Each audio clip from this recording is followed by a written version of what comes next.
All right, we are live, Paul. Man, it's been a long time. It's been a hot minute. And first off, this live stream is sponsored by the Ord Foundation for supporting Society X.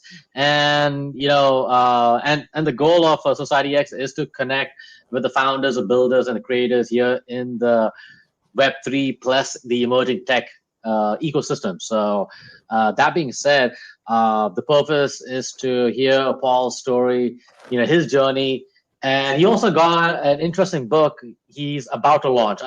Or has it launched, Paul? It's about to be released. Yeah, it's All coming very right, that's soon. great, Yeah. fantastic. So yeah, so I mean, I think it's been ages. We've been talking to each other, and I know he was, what do you say, getting this book ready. And here we are. And finally, here in this live stream, I get to talk to you. And I want people to know about your story. So that being said, Paul, welcome to the show, sir. Thank you, Markose, brother. And yes, it's been far too long. I remember the first time we talked. I don't think we could get each other off the line, could we? It's just one of those Yeah, yeah. typical crypto type conversations where you find out you have so much in common with someone else who you've never met before, and they live in a completely different country and different society, and but they're human, and unsurprisingly share a lot of common values and want to make the world a better place. So yeah, I'm looking forward to doing some more of that right now. Yeah, no, yeah. So, but you know what? Before we get into the book, and all right, get into the book, I want folks to know your origin story. So, how did Paul get into the wild space of crypto, blockchain, the Web3? Yeah, look, isn't that an interesting question? I hear a lot of people attempt to answer that, and often there's this epoch, there's this moment, where they just remember. Like people talk about where were you during the moon landing, or pick any 9/11, pick any Oh, event, and people say yeah. I was picking roses in my garden. That's not the case for me. I just can't pinpoint when I was aware of Bitcoin, when I was aware of crypto. I remember accumulating it sheepishly, maybe around 2016 or 17. Okay. My funnel into it would have been through the sound money kind of precious metals rabbit hole.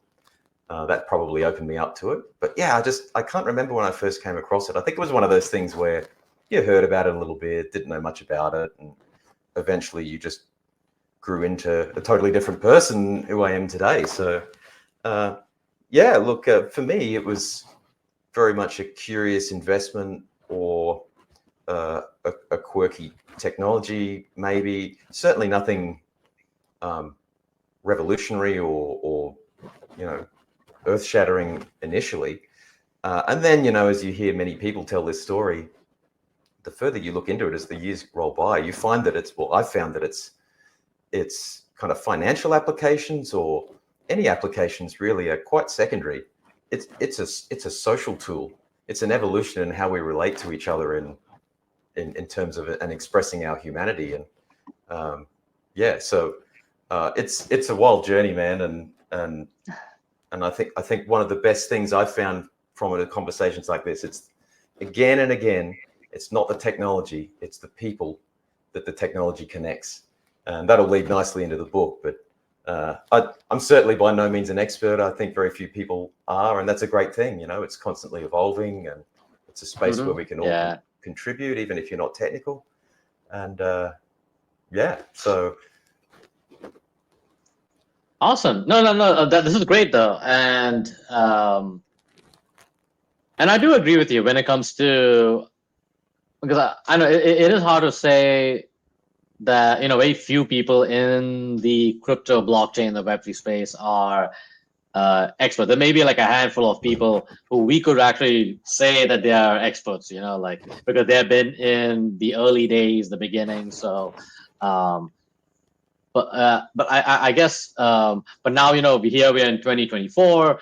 Definitely I've seen a lot of people who I guess claim to be experts, I guess.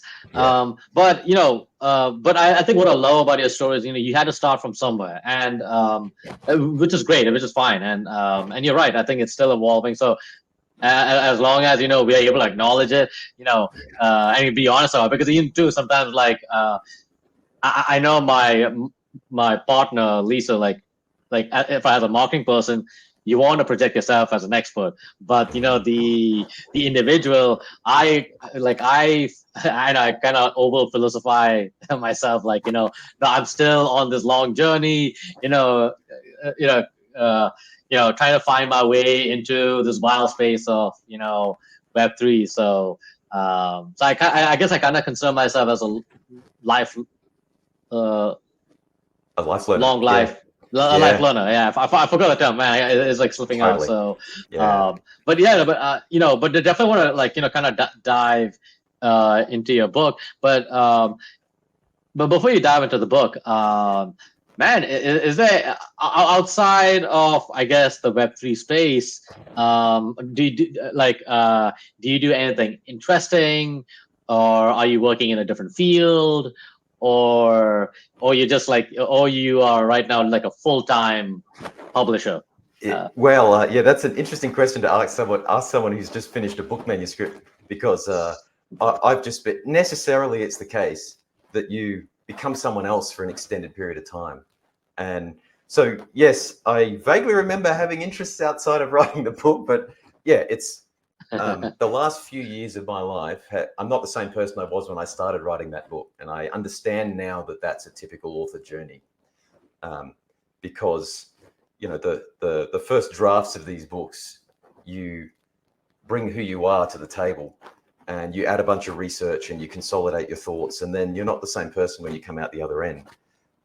So that aside, I haven't really read much in the last few years. I'm normally a ravenous reader, but yeah, when you're writing, you just can't read much. But generally, look, outside, I'm interested in martial arts. I try and keep physically active, try and keep relationships going in the meat space, as we used to say.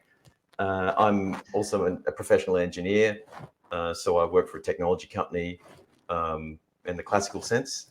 I'm in product management as well, so have a fair bit of experience with, and possibly this is a little unique depending on where you fit in the spectrum as an engineer, but I've always had quite a focus on the end user experience. And I found in my career, actually, that's not as common as you might think it would be, depending on where you are in the tech stack, of course. I've often seen people build things because it's cool, or build things because they want to try new tech, or you got to remember to keep bringing it back to, are we building something that someone's actually going to use, and know what's their end experience? And so I've done some technical writing as well, some quality assurance work, spent a little bit of time overseas kind of deploying products here and there. So I've lived a very technical career in the kind of classical sense. And so I spent a little bit of time in the army as an officer. I was a logistical officer in the Australian Army for a few years. And that was interesting too. Very, very physical job, very kind of academic in some ways, quite social as well. At least it used to be. I think some of these institutions are not what they once were, but back then at least. Interesting. Yeah, that's a discussion. Back then, at least, I met some of the best people I've ever met during that phase of my life. People, and again, not so much because of the military aspect, but because it was a way of filtering people who were willing to invest in something bigger than themselves. And I think that's directly relatable to Web3 when you think about it. So, all right, definitely we should touch upon that, because for me, I'm trying to do this sort of, I'm trying to do my own little experiment, I guess, or not experiment, more like a research, because working in Web3, it's not for everybody. Let's put it that way. So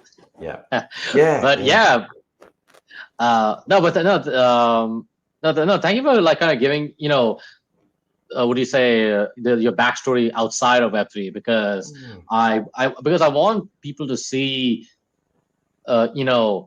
see you outside of Web3. You have a different story, and it's also a reminder too that you're not born into Web3 and stuff. You had to come from somewhere, and we all have interesting journeys. So some of us might have some pretty crazy journeys as well, and especially this book that you're about to publish.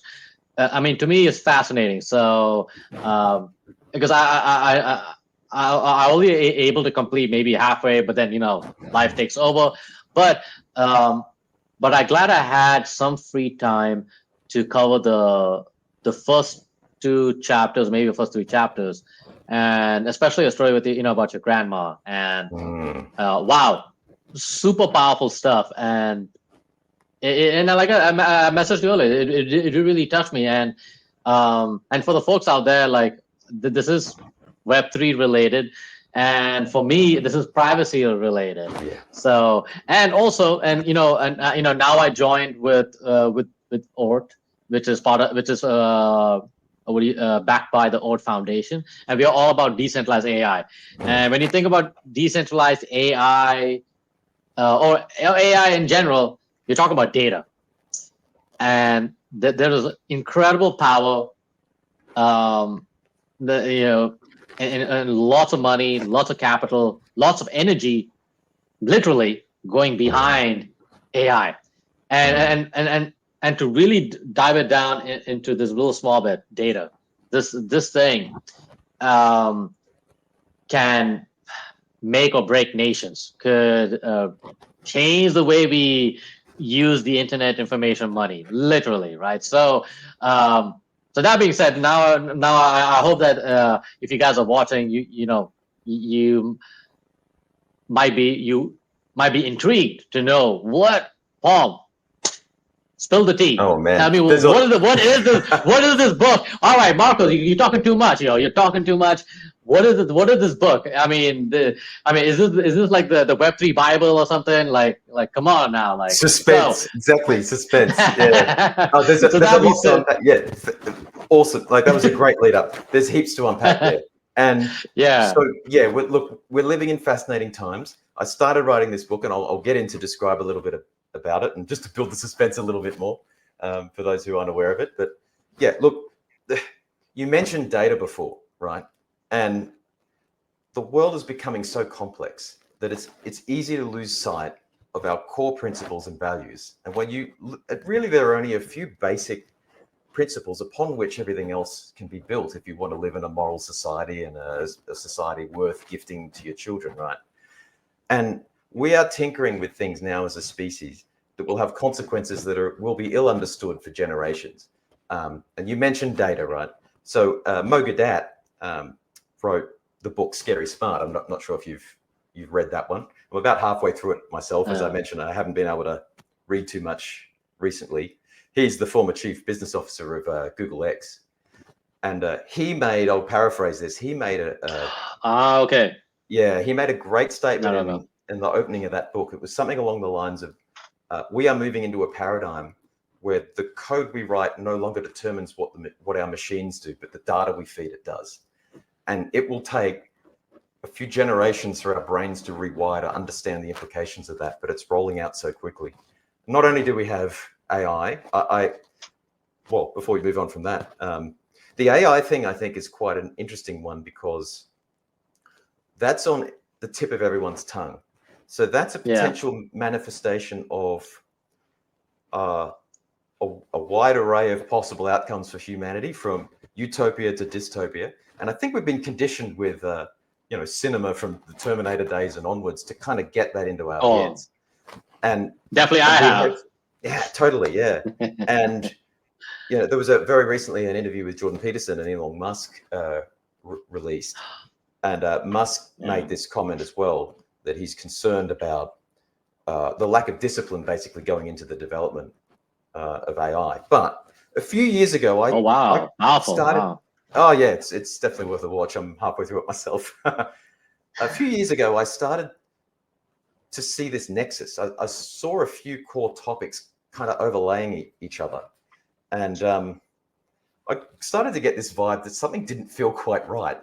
I didn't know what it was, and yeah, so I started writing down some thoughts, and again, this is a typical beginning to a book, and yeah, so it ended up that I wrote a non-fiction book that's taken the best part of 3 years to research about what I now believe is the biggest social and technical threat that we as humanity face, and it's not AI.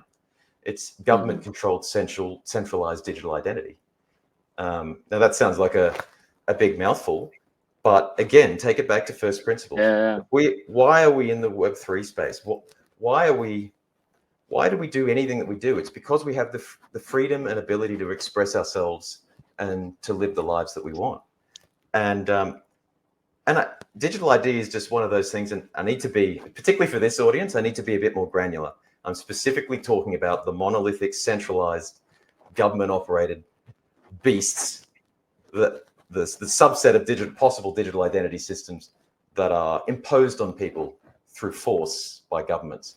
These things are digital predators, and they're being rolled out without care or concern at the moment across the world. So I saw this thing coming, and I saw the evolution of AI, and the classical arguments I saw against government digital IDs tended to be very narrow. It was that you don't want a China-style social credit system, and like that's one example, and it's the only example I kind of heard time and time again. So that appeals to one type of audience. There's an audience who gets what's happening in China, who gets the problems with centralization, the fact that we as a species are fundamentally incapable of handling any sorts of aggregation of power. And you've got the other side then who don't know what a social credit system is, or might think that it's convenient. You know, it's not a well-rounded argument. So I made one, you know, and we've got a great case study unraveling, one of many actually unraveling in this country, in Australia at the moment. Just a couple of months ago, there was a very rushed passing of a digital ID bill that was met with all sorts of criticism from experts, and bang, it's become legislation now. And this country has a particularly interesting history with government identity management, which I go into in the case study in the book. But again, we're talking on the technical level, and like we started this conversation with, at the end of the day, it's about people and their lived experience. And if you can connect with people and say, think of everything that you like doing with your life, and get granular. I like getting up at 7:30 in the morning because 6:30 is too early. I like having black coffee. I like starting work at this time. I like working at this job. I like working in general and being able to keep the proceeds of my labor because I live in a society that respects property rights, at least partially. Then if you have any preference or desire or interest like that, then by default, you value your autonomy and your personal freedom and the sovereignty over your own identity. All other arguments are mute and inconsequential or irrelevant if you don't have custody of your own freedom and your own identity. And these are highly intertwined topics. So I wanted to connect it. It's a fairly technical concept, but I didn't want to produce a textbook.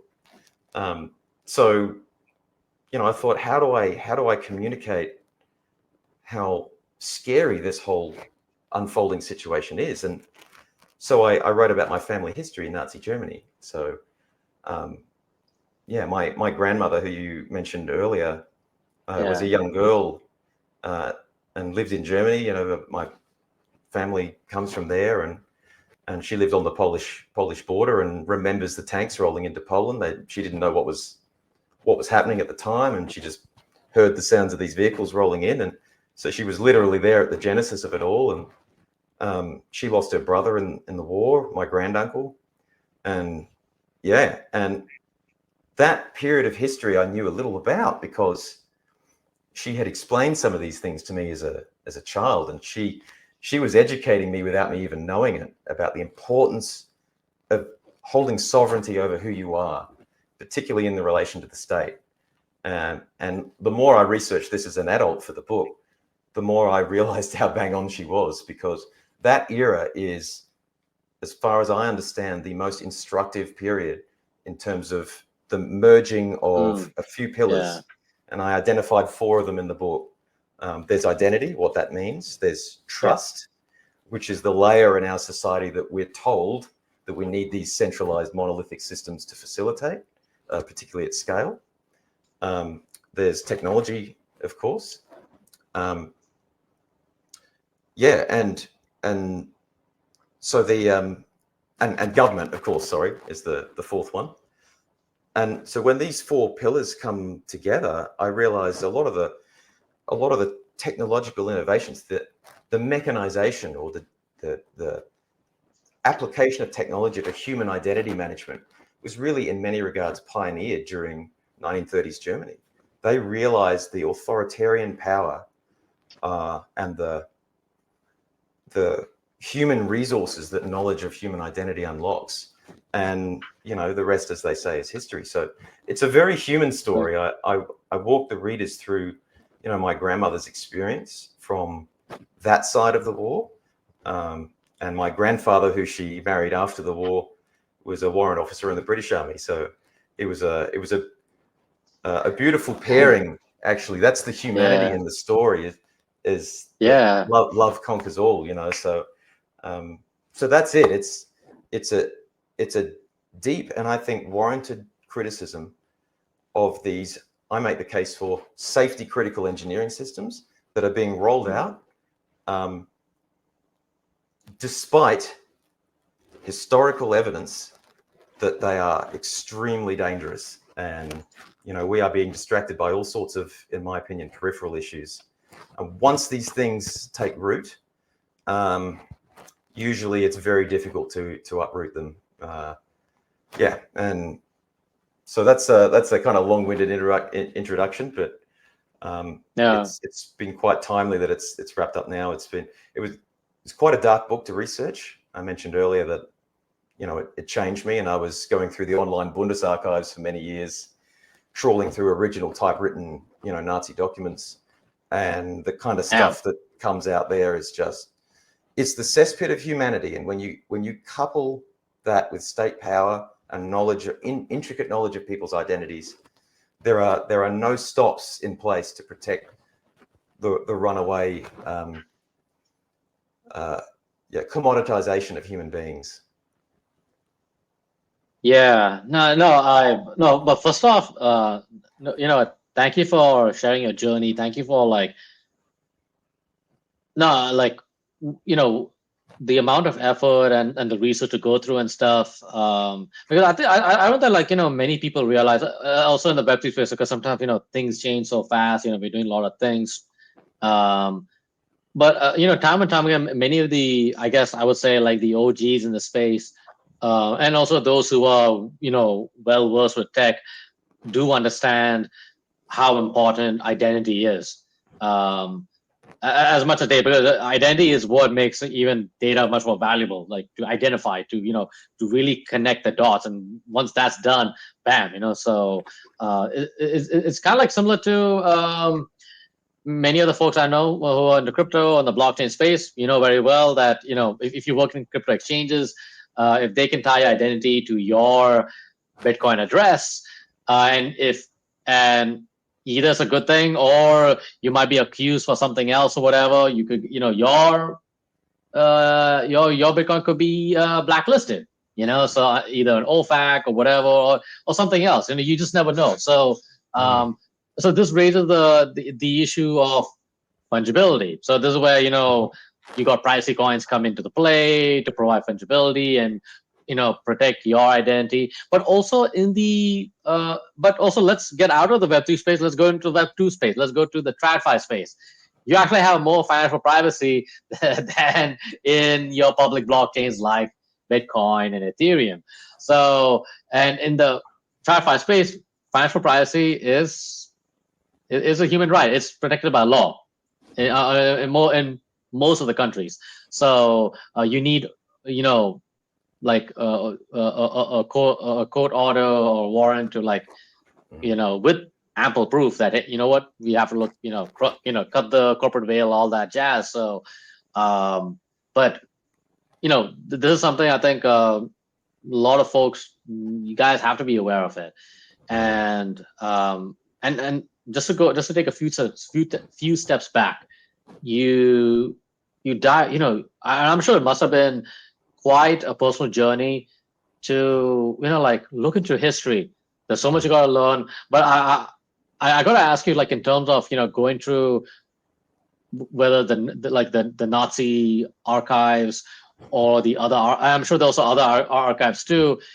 You've seen the good, the bad, and the ugly. Mm-hmm. I'm just curious now. How did you feel? What was that emotion that you got to go through? So I guess it's a roller coaster, right? And that's life. But I keep coming back to, we made it this far. And let me answer your question by talking about one of the early reviews I got on some of my work from a good friend of mine. After he read it, he said to me, I just feel like jumping off a bridge after this. Like, you've made such a good case that I just don't see a way out. And that kind of rewired my brain a little bit, because there's no point writing humanity's eulogy. What's that going to do for anyone? So I'm very thankful for that candid feedback, because it taught me to integrate a lot more positivity into everything I do in life. And so, to answer your question, I'm actually quite positive. We've made it through the birth of atomic weapons this far, and we're still here. We're grappling with AI now. Good point. Which, by the way, just to take a little tangent, that's a connection too, because we're grappling with multiple burgeoning technologies at once. The parallels I draw with that particular part of history, you had a runaway dictator. There's usually some person at the helm of these things. There always will be someone trying to acquire power for their own nefarious means. Yeah. But what if a well-intentioned AI with digital identity or access to everyone's digital identity becomes the next tyrant? Damn. What if the data that we feed these AI systems, we may produce this thing that altruistically is thinking it's helping us and accessing all of our personal identity traits and forcing certain outcomes, which is much easier once you know aspects of people's identity. That may be the next tyrant that we've never seen in history before. So, so emotionally, it's powerful. It's powerful. Yeah, it gives you a reason to fight for the future. The more you look through history and what suffering people have been through before, it's just like it's empowering, actually. Particularly when I look with more clarity at my own family history. I had no reason to go that deep into it before until I was writing something of this depth. Yeah. I learned a bit about the caliber of my personal ancestry, and there are some stories about, in the big scheme of things, what are probably fairly humble contributions, but noble contributions nonetheless, to freedom and the betterment of humanity, even within the borders of runaway authoritarian regimes. They're all human beings there as well. Lots of emotions there, but I guess I'm left with this sense of liberty's flame is fragile, right? And we're all freedom advocates here, which doesn't, by the way, mean an abdication of responsibility. They go hand in hand. You're free to do things, and that also comes with the freedom to deal with the responsibilities. But look, I'm left feeling empowered and motivated to actually make the world a better place than I found it. And if I can make people think about, and then by consequence care about, treating their identity, particularly in the digital space, as their most valued possession, their possession from which everything else is derived, including their ability to make an income, their ability to wake up at 7:30 and have black coffee and all that stuff, and get people to think more like privacy is not something that you invoke when you have something to hide, which is the classic go-to. Privacy is there because you have something to protect. And you hear this kind of thing from victims of identity theft. The theft of identity is quite unique when you think about it. It's not like a stolen car. That's irritating. You might have lost some personal belongings in it, and it was your favorite car, whatever. But you hear people talking about identity theft, and there are different grades of it, but it's a bit like a rape. It's a violation, quite visceral violation of who you are, because our identity is how we express ourselves in the physical world. And if someone else has access to all of those details and they start expressing themselves in the physical world in the way that you do, then who are you? It's quite a philosophical area, actually. And it's very undervalued. It's not talked about much. And we can just see from what's happened in the legislative arena and in this country in the last couple of months to really see that it's the child playing with his father's rifle. It really is. It hasn't gone off yet, but you don't want to be around when it does. And the flip side of that is there's a better future that awaits. It's being built right now. The decentralized, self-sovereign identity space is actively being worked on by people around the world who get this and want to gift the world some privacy-preserving tools that help us build those first two pillars we talked about, the identity and trust layers on top of the internet, so that we can conduct ourselves in ways that we are sovereign over at scale. And it's that at scale bit that our species is currently stumbling over, because our technology has a history of evolving far faster than the social structures around it and the understanding of ourselves. So I just hope to help people value themselves more. And I think once we're there, a lot will fall into place. Mm-hmm. No, great. Yeah, no, this is I think for me it's quite powerful, quite I would say also overwhelming too, but also same time too, because like initially I didn't really pay attention to identity, but then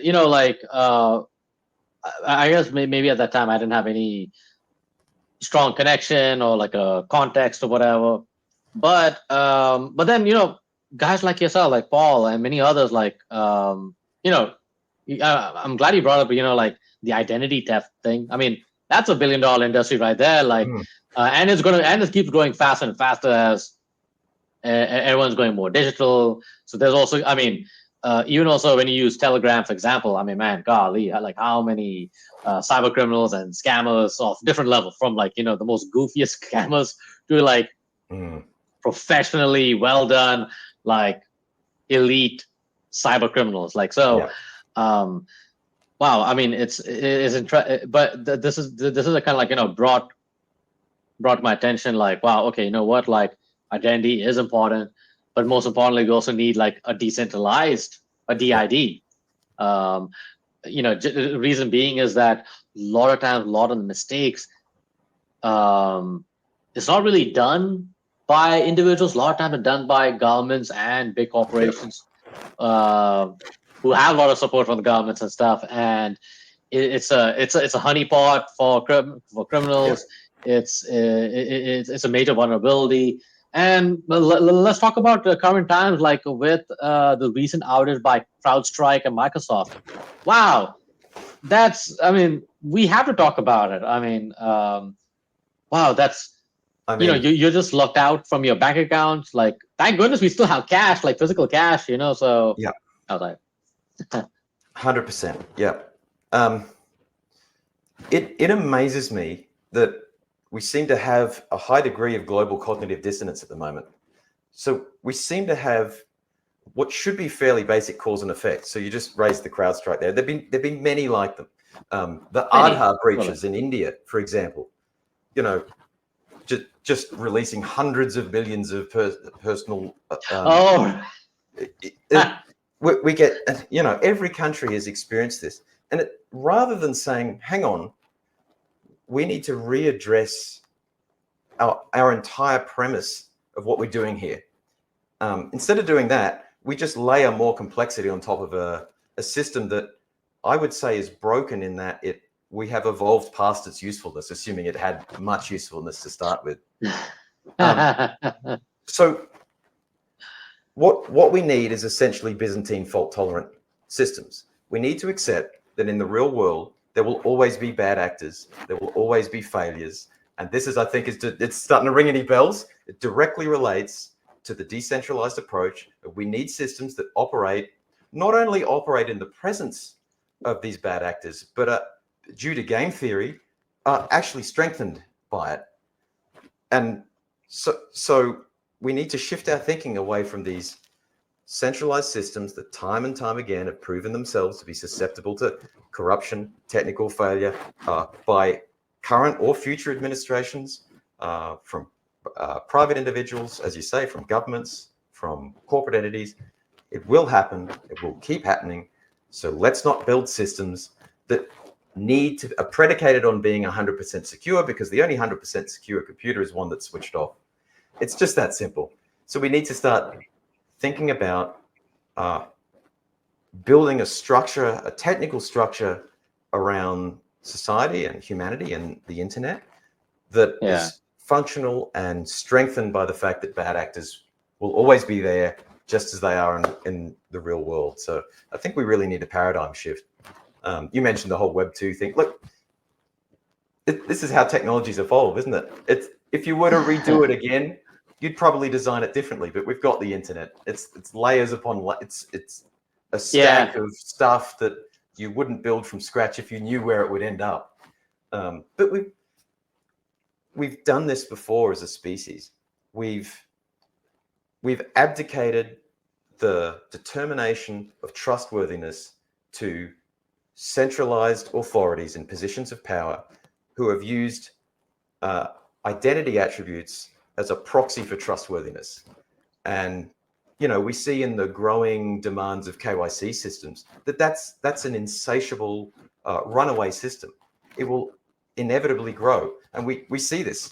PayPal not long ago strengthened its KYC requirements and wanted to know more information, or your account's closed. And banks are doing it. And it's a constant encroachment into revealing more personal identity. And that is risky, because I make the case in the book that identity is unique in that you cannot separate the identity data or knowledge of your identity from your lived experience.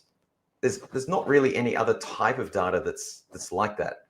And I'll give you a few examples. There are a few I take from Nazi Germany. I make a positive case about not detailed knowledge of. They were one of the first to pioneer detailed knowledge of vocation, skills, military relevant skills, education, language skills. Wow. Okay. And with the DHOMAG machines that I talk about in the book, which was a German subsidiary of IBM at the time, they mechanized the processing of the punch cards that they used at the time. And that absolutely revolutionized the efficiency through which they could extract slave labor. So they had these machines which you could configure to say, I need men between these ages who speak French, who were arrested for vagrancy and have these identity characteristics. And the machine would sort all the cards and print out a neat manifest, and boom, there they are, off to the factory or off to the farm. And so their lived experience was those benefits, those characteristics rather, that they had were weaponized against them because they were known to an authoritarian centralized body.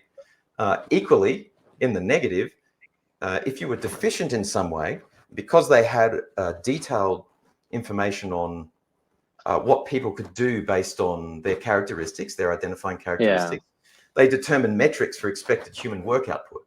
And if you didn't meet those benchmarks, then you were considered deficient and sterilized, murdered, done away with.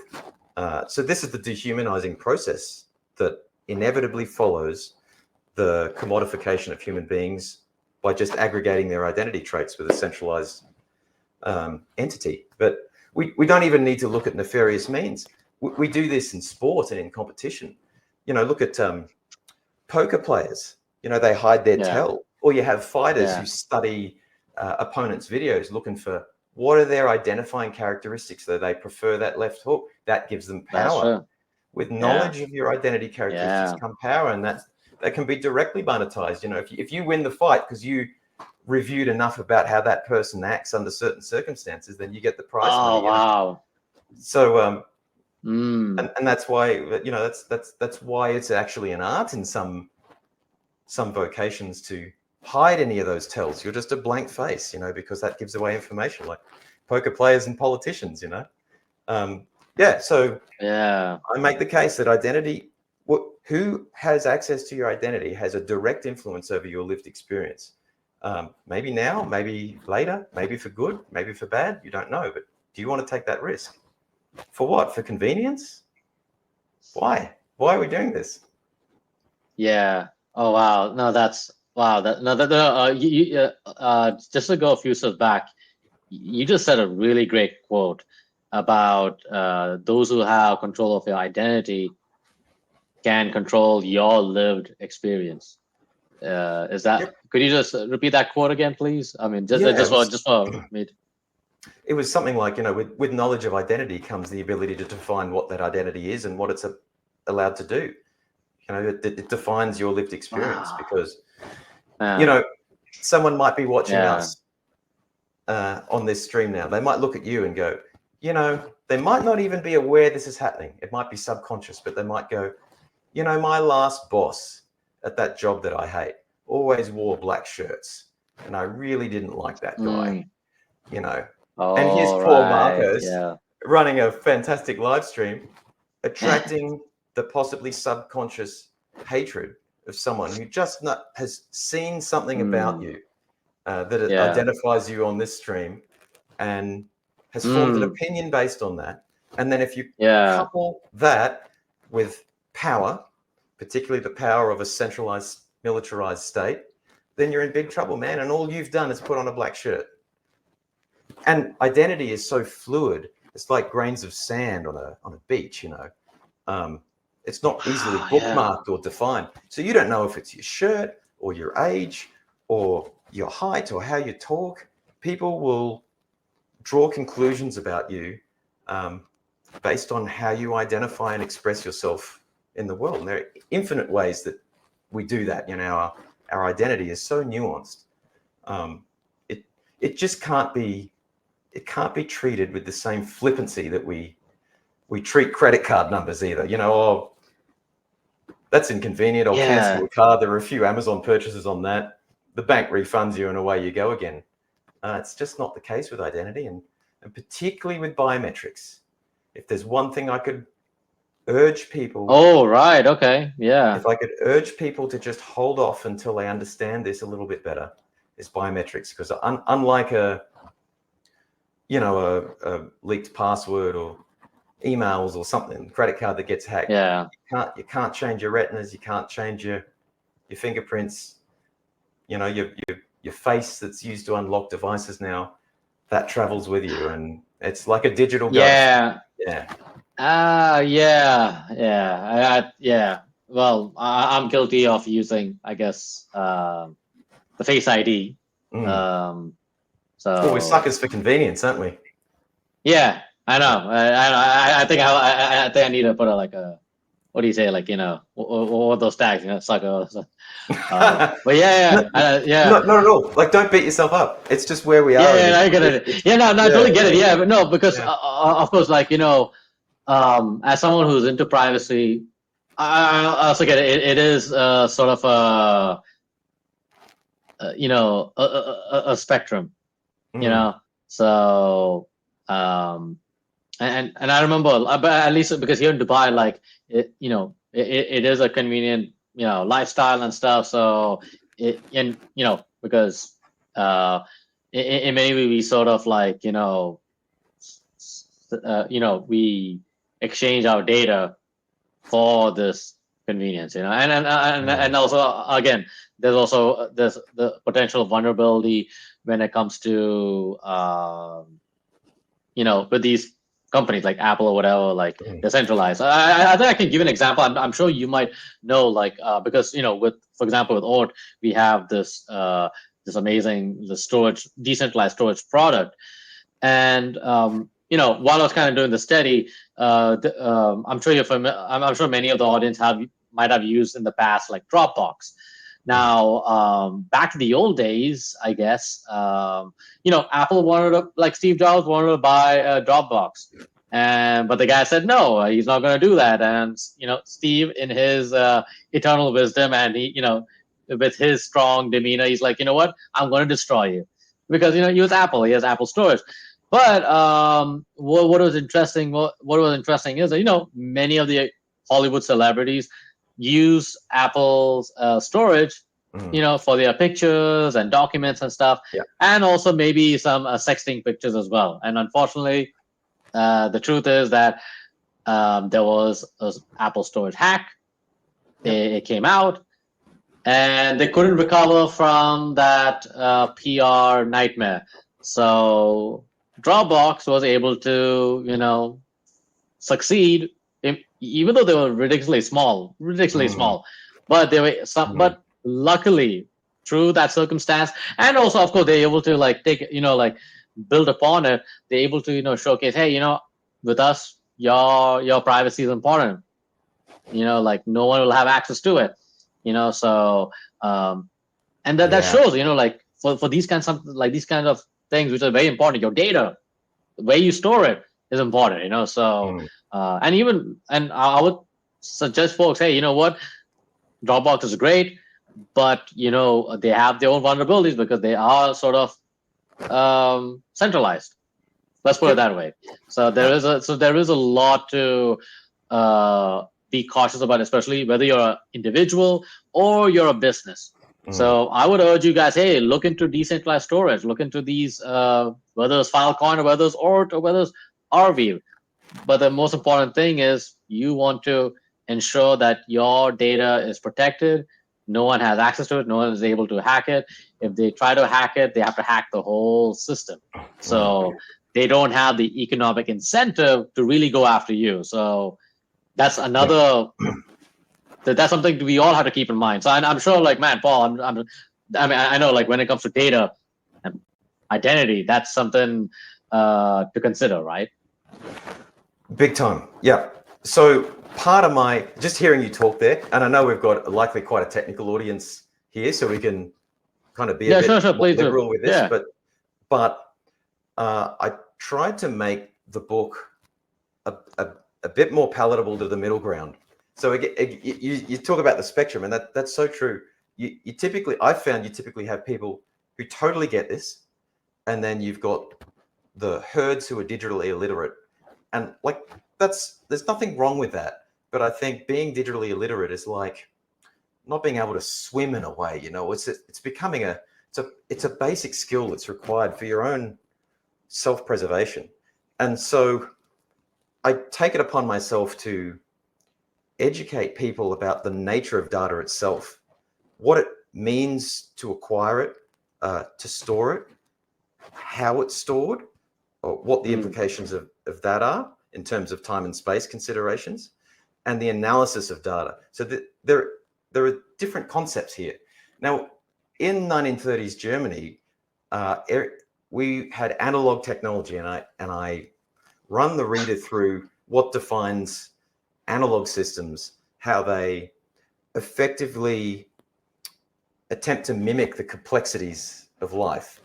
And, the classic example is grooves on a vinyl record, and you get all the pops and imperfections. They degrade over time. They're susceptible to physical movement. People get that because there's a direct connection with their data, the audio data. But many people, particularly during the last few years, have conflated two very different terms, I've noticed. Digital and cleanliness. So I remember when they were phasing out VHS cassettes, and there were you remember when there were ads about how DVD was digital and it was better and the audio is better. Most people didn't understand why or what digital meant, but they knew it meant better. It was better video and the audio was better, and cleanliness, perfection. There's this conflation of better with digital, and anything in engineering is just not that black and white. There are always trade-offs. So I walk people through a little bit of a crash course in what digital systems are, what the implications of sampling data is in terms of redundancy and many other attributes. But the particular case I make is when digitized, we are separated in time and space from our data. And that's something I think is hard for people to visualize. If you have an analog identity, just an identity card, there's a bunch going on there that's not obvious. To start with, it's tightly scoped. So there's an engineering term. It just means that I've got it in my pocket. While it's in my pocket, I don't need laws to protect me. I physically know that it's impossible for anyone to read what's on the face of that. If and when I lose that identity card, the information that's lost is tightly scoped. They might see who I am with the picture. They might have my residential address, my height, driver's license type stuff, right? And no more. It doesn't have my religion on it. It doesn't have who I voted for in the last few elections. It doesn't have what my tertiary education is, where I've worked, what my ex-chat history is. It's bookended, right? In the digital world, we are separated in time and space in many regards. And again, going back to an easily digestible comparison, look at streaming services today. Now, young people who have only grown up with streaming services don't know it was ever any different. But I remember having to rewind video cassettes to take it back. Yeah, I know. Right? So that's sequential access and random access. And these inefficiencies that we used to experience with analog systems, when applied in certain areas, were protective measures. They introduced friction for anyone who wanted to aggregate enough identity information to weaponize it against someone. And again, a perfect example comes from Nazi Germany. There was a man by the, I won't say gentleman, it was a man by the name of Erwin Kunst, who was a Freiburg lawyer, actually. And he actually wrote a personal letter to Hitler early in his term. I think it was 1934. And he laid out this manifesto of amalgamating identity with technology.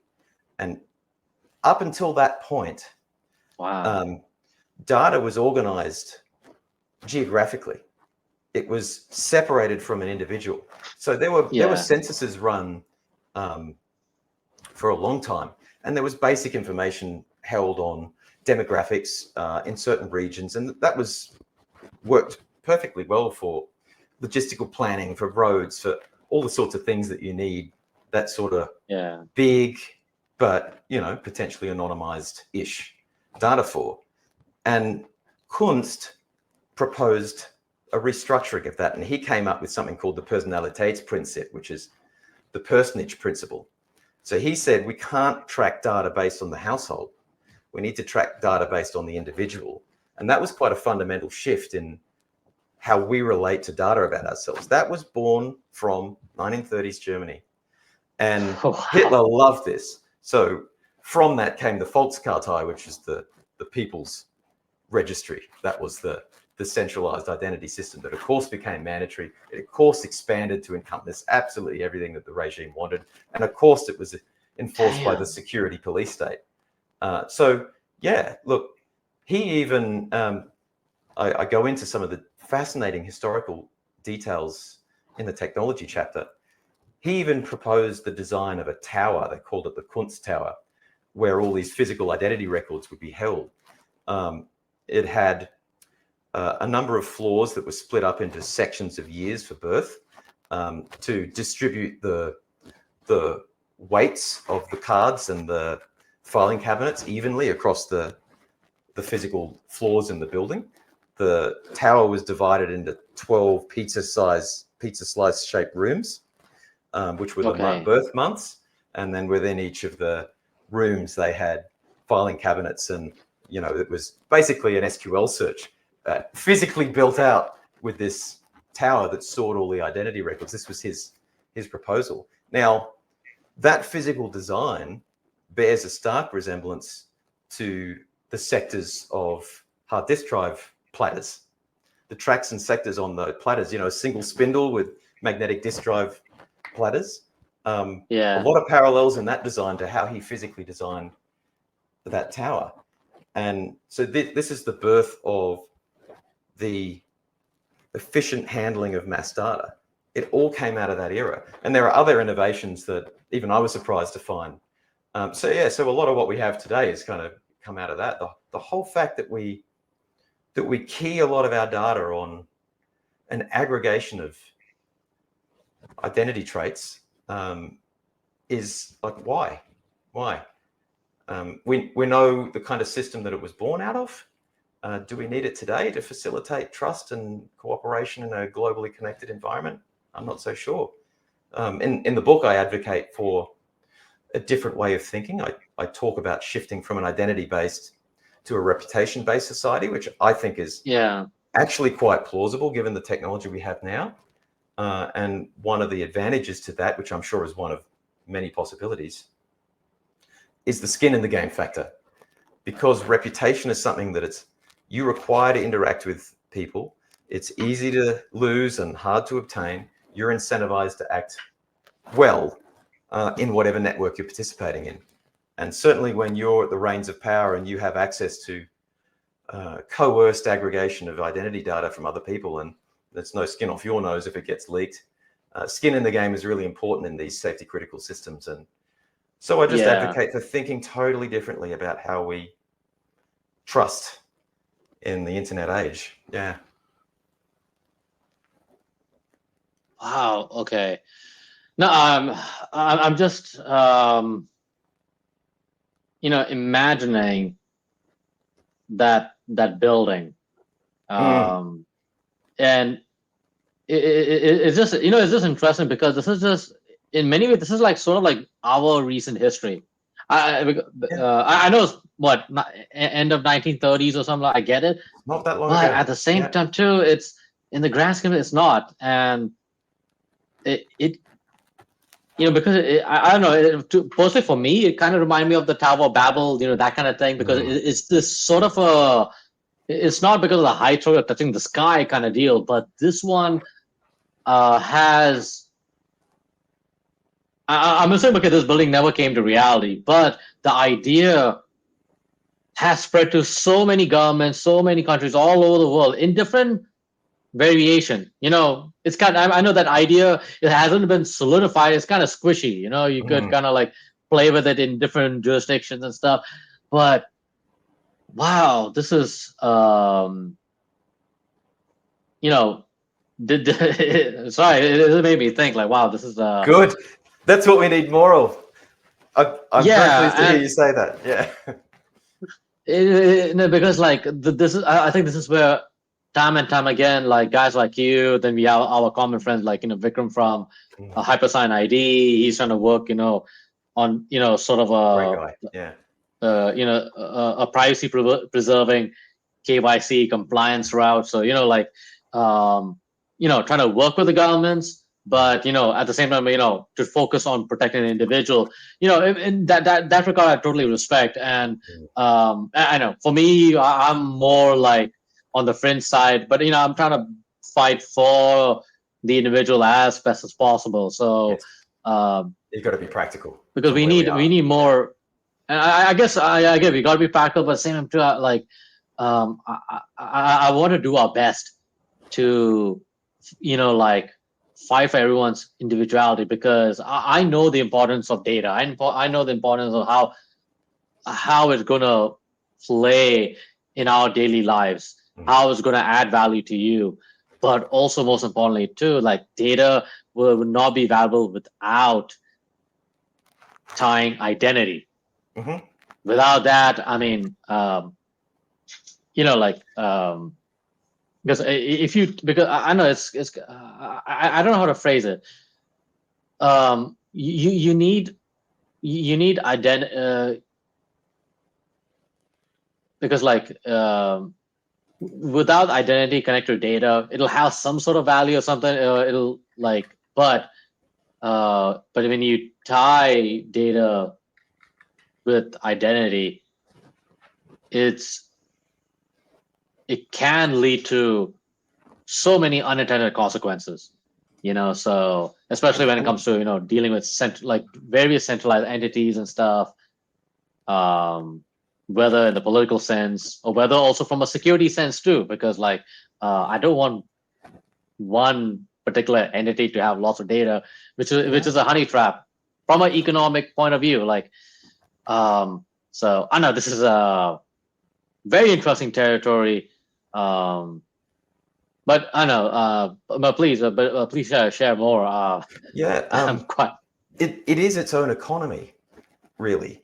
So, Oh yeah. you know, show me the incentives and I'll tell you the behavior. Was it Charlie Munger quote or something? I can't remember. Yeah, But exactly. it's, Yeah. it's bang on. That's So ask wow. yourself, why are we being co-opted, manipulated, offered these systems? What is the value in it for those offering these centralized systems? You can't tell me that it's altruism over anything else, because I just see that there's a lot of focus on aggregating identity data.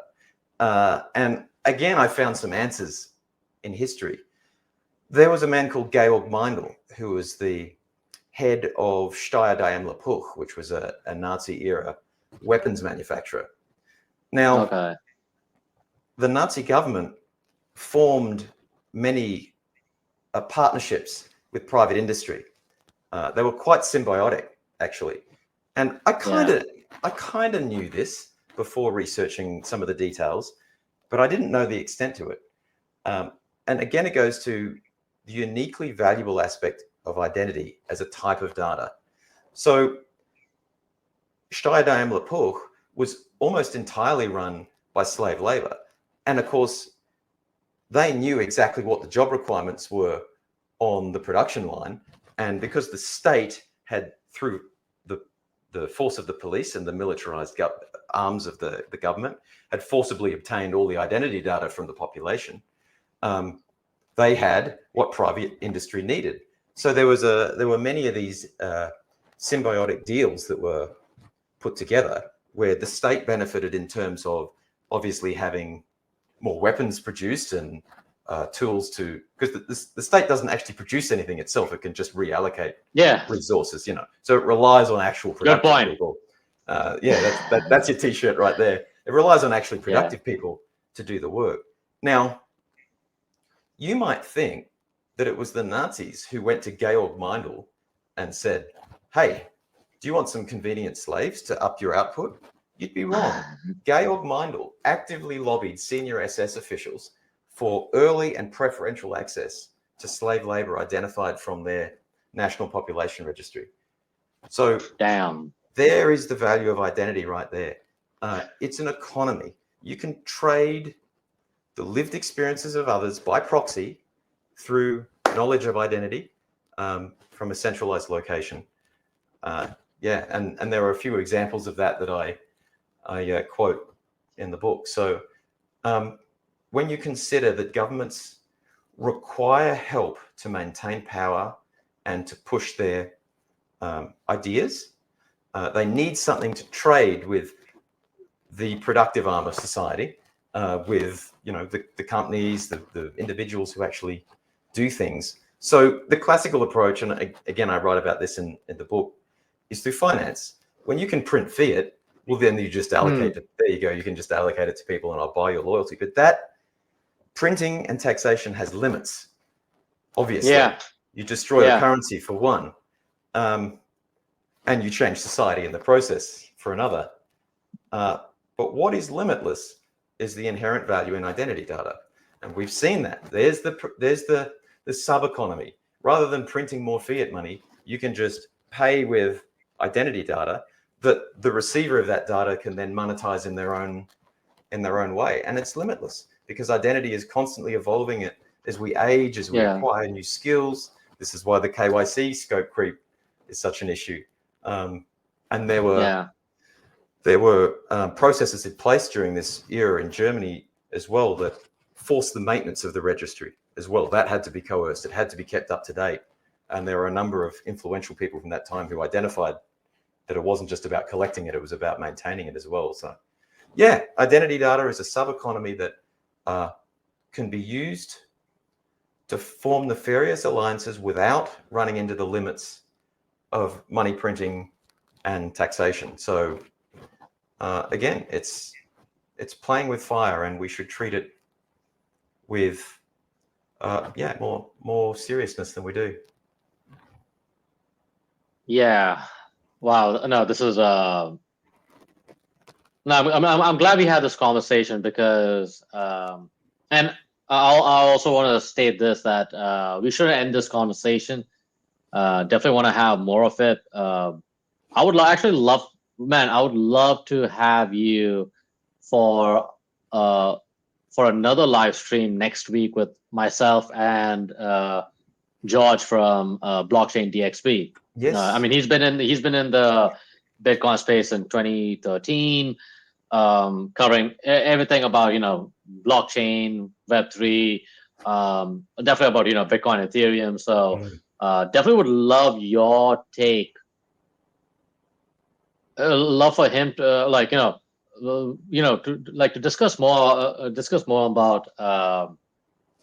um, about identity. Mm. Identity as a data. Mm. Identity is actually data in a sense. So, Mm. um, because I think I know we're sort of like I guess like running out of time, but there's just so much to unravel. It's just And this is that that's part of the problem too. Is it you don't have to talk for long on identity to realize it's actually a deeply philosophical concept. And people with the cost of living pressures and everything going on at the moment, no one's got time for philosophical discussions. They just go with the flow. And yeah, so that works against us, is the fact that it's not easy to pigeonhole. And look, that's why I spent almost 3 years writing the book, to make it really digestible. So yeah, I'd love to be involved in that, man. That sounds really neat. not sure. Yeah, because like no, because right now I'm just thinking right now, so I'm trying to like slow my my little The hamster cold brain spinning, yeah, going yeah. because I love that he brought up history when it came to with the Nazi regime. I mean, you've seen some of the crazy archive, like the archives. I know it's not. I'm sure it's not an easy experience, Mm. but I want to. I guess for me, I don't know whether to say selfishly or I just have an interest in terms of like connecting the importance of identity with AI, Yes. especially with the data set, because obviously, because like it's I don't know how many people know, but like in terms of AI, the energy consumption is quite high, but also the data consumption is uh, enormous. Mm. So, um, and also what are the consequences of it? I think because Mm. that is something to be discussed Yeah. and would need more revelation. Let's put it that way. So Yeah. that Well, I would I think that's love missing to from have that. the conversation. You need to define terms, like Socrates said. The beginning of wisdom is the definition of terms. And if you mix a safety critical system with a burgeoning, untried technology uh, that is new, as we discussed before, in the nature that its behavior is determined by the data we feed it, rather than the lines of code that operate it. We are intersecting with a lot of new stuff here, and we just need to understand a bit better about how we firewall ourselves as a species from this otherwise incredibly exciting era. Like, what a time to be alive. Um, Yeah, but what a time.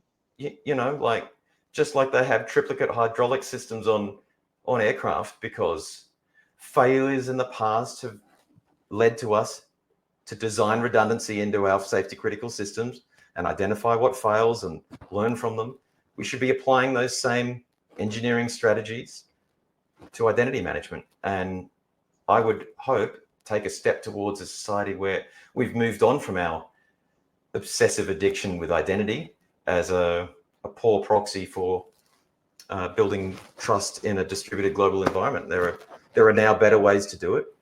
Uh, Yeah. let's start exploring them. Yeah, man. No, definitely. Definitely, we need to explore that. So, but Mm, Paul, thank you so much for your time, and definitely, my pleasure. I want to make uh, this arrangement hopefully for next week. So, definitely would love to have you in that live stream because I think I don't want to end this. Definitely, I don't want to end this conversation. There's so much to Yeah, unravel and get things revealed. I think that's. I think it's important, and especially like we are definitely entering into entering into a time where you and me will be using like 5 or 6 instead of just simple apps, like AI apps. I'm sure it's going to happen. So, am I going to use my identity to, like access all this stuff? Man, that's that's something we got to talk about. The question is not so much whether you're going to use your identity, but whether you are going to be the one who chooses whether you use your identity. I think that's the key. Yeah. Because you own it. Only you own your identity. True. Exactly, Mente. Yeah. Awesome. So, but anyways, hey, Paul. Anyways, hey guys, thank you for joining us here in this live stream. Glad to have Paul here to talk about his book, and also the importance of privacy, but the main focus is identity and how identity is connected to the blockchain, how identity is connected to emerging technologies like AI. So, but most importantly, in your daily life. So. Definitely, this is not the end. You expect more from us here at Society X, as well as from Paul. So, Paul, thank you so much. My pleasure, Marco. It's been a pleasure as always. Awesome. So, anyway, guys, we gotta go. So, y'all be good. Y'all be safe. We will talk to you soon.